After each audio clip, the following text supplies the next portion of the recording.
Alright, so now we're going to animate the snake. So to animate the snake, I need to have all the parts separated out, which we do have right here. Alright, here. We have our head separate, we have our neck separate, and the underground of the, or the underside of the snake where the head or neck will move is painted out, painted back in, and then we have the tail separate.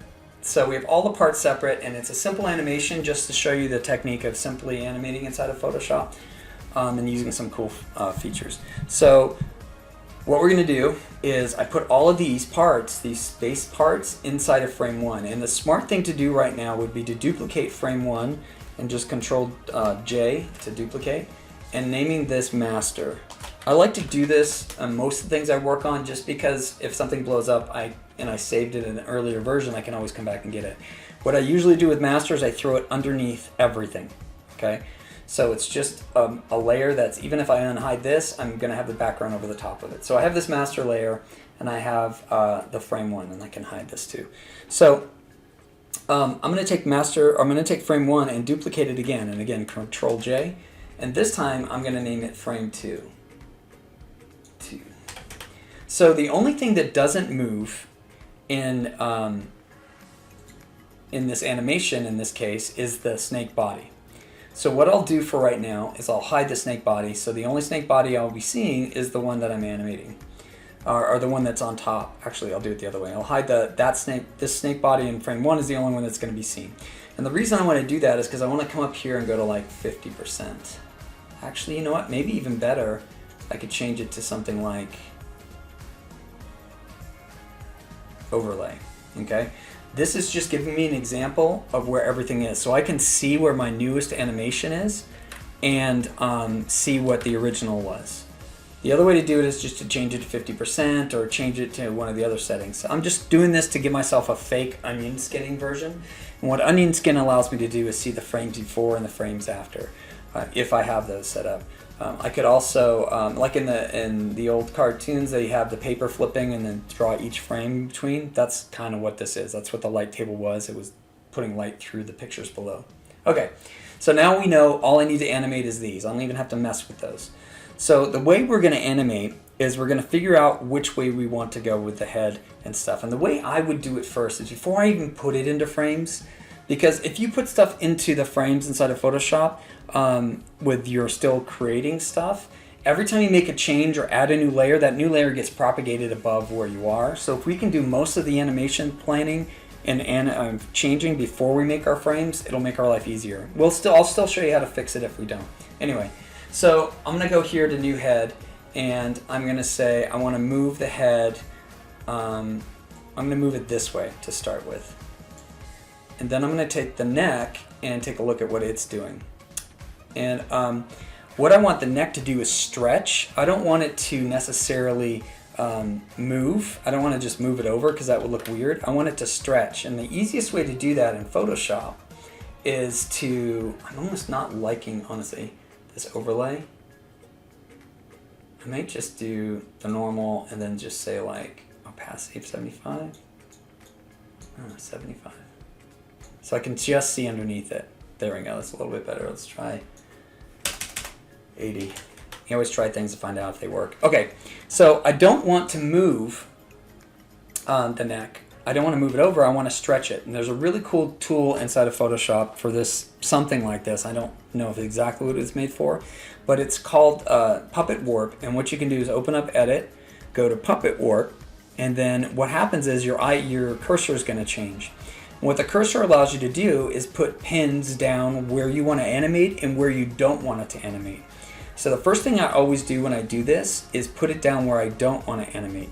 So I'm going to click here, and here, and here, just like that. That way it's locked in.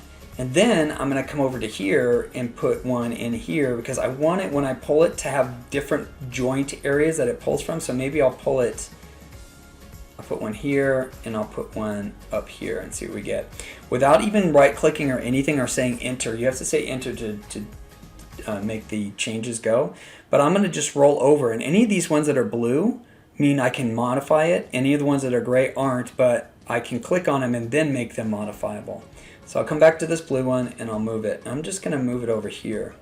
And I'm not sure if I like how this stretches all the way, so what I'll do is I'll take this one and pull it over too, like that. And then I will say enter and take a look.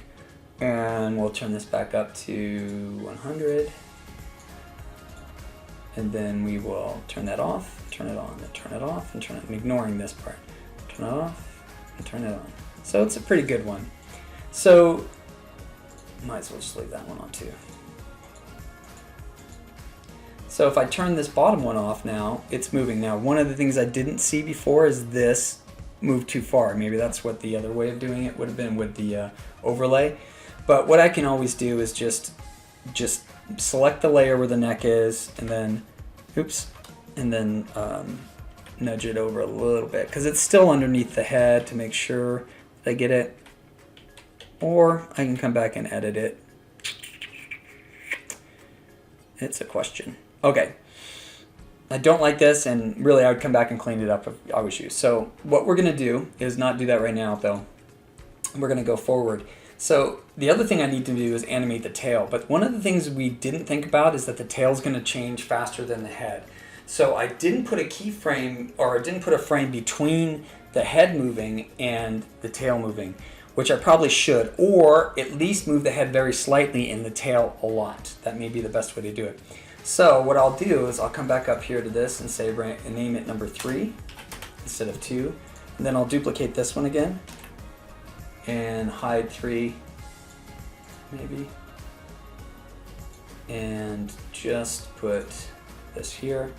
What I'm going to do in this case with frame 2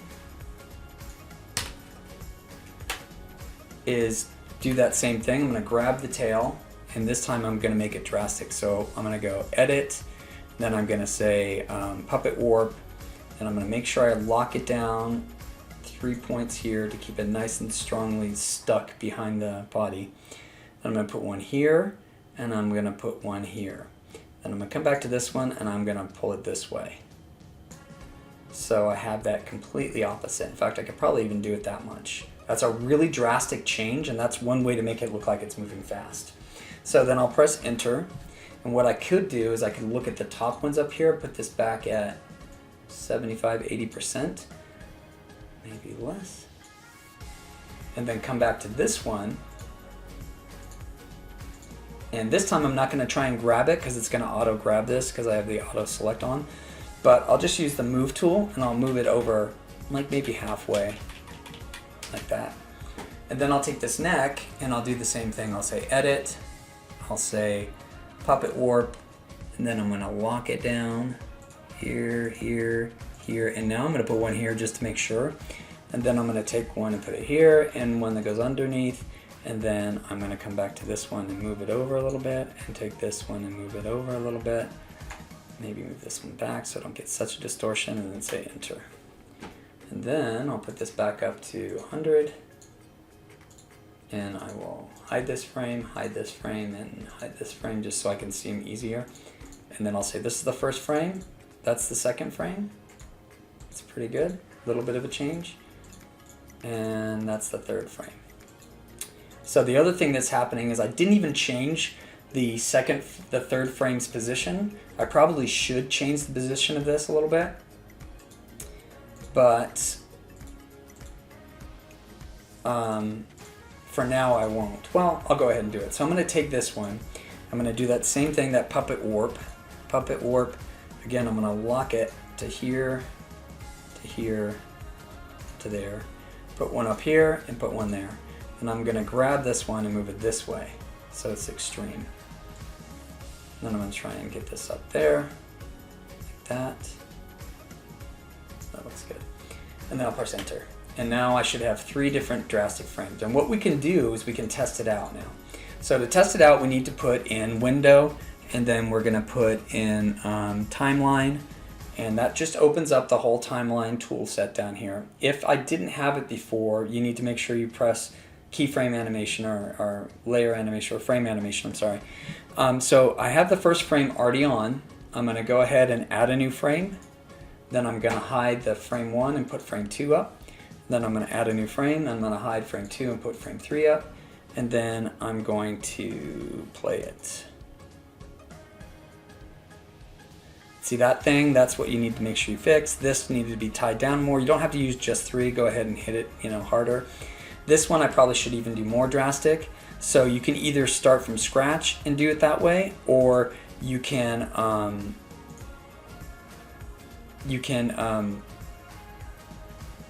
just modify the ones you have. Sorry, my brain went dead there. So what I'm going to do is go to frame 3 this time. I'm going to take this and really take this tail and just put that edit, and I'm going to put puppet warp, and again I'll lock it, oops, lock it and lock it. Got to make sure you don't drag by accident. Take this one and I'm going to pull this way over and down. I'm going to take this one and pull it up and down like that. Press enter, then I'll go down to frame 2, which just automatically unhides frame 2. And I'll take this one and I'll do the same thing, but I'll do in the other direction. And I'll say puppet warp, and I'll lock it here, oops, see I moved. Here, come on, here and here. And I'll take this one there, and I'll take this one and just go all the way over here. Move this up a little bit like that. And then I'll press enter. And now when I play it, it's a little bit better, but still pretty, random. So I would that's the whole thing you're going to do. Try and get this looking like it's rattling nice and fast. Try and get this moving more subtly, so maybe even more frames. If I wanted to move this more subtly, I either need to come to this last frame here, and probably the easiest way to fix it is to take this head and move it over a little bit. Take a look at the frame below it real quick. Okay, I'm going to go for a little bit more. Then I'm going to come back to this one, this neck for frame 3, and do puppet warp. And I'll take it and lock it down better. And I can fix it right there too. Do that and that. I'll move this back a little bit, and then I'm going to move this out a little bit and clean up that mess I have right there. Just like that. Okay. And now, if I press play again, it's not moving nearly as much anymore. This is still pretty meh. I would still do some more work with that. But one way you can do that is to slow down the animation. So what I can do right now is they're all 1 frame. I can change that to 0 so there's no delay, and it'll be faster if I press spacebar. But then I can duplicate this frame. Technically by duplicating it, I could just say instead of 0 seconds, I could go 2, and then I could go 2 and 2. This might work. But I really think the only way to fix this is adding new animated frames in here. But anyway, the other thing I want to do is, the problem with this right now, actually let me do this, and I can actually say other, so it's at 0.01 second, I can go 0.05, so half the speed of that even, is I want to have it repeat, because right now it goes from here to here when it's repeating, and that's too much, even though there's a subtle change. I want to come back to here, and here I'm going to grab those all, and I'm going to come over to the drop down here, and I'm going to say copy frames, and then I'm going to say paste frames. It's going to ask where I want to paste them. Paste them at the after selection. It should be set there by default, and it repeated them.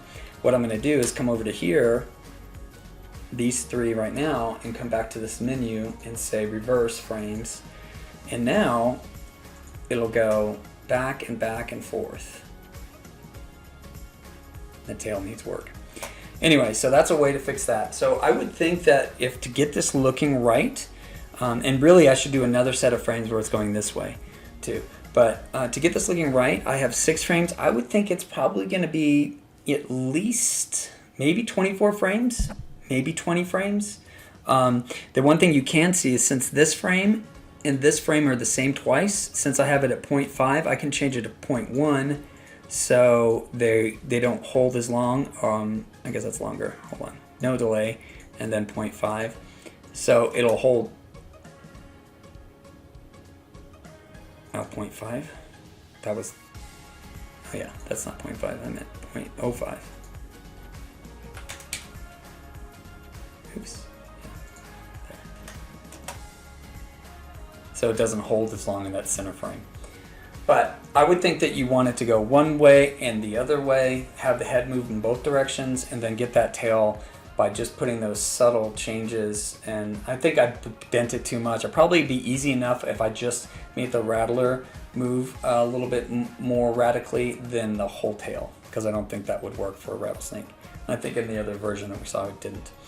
And that's it. And then get this all set up, do about 20 frames, 24 frames, get it nice and clean, make that snake feel like it's moving and scary, and that'll do.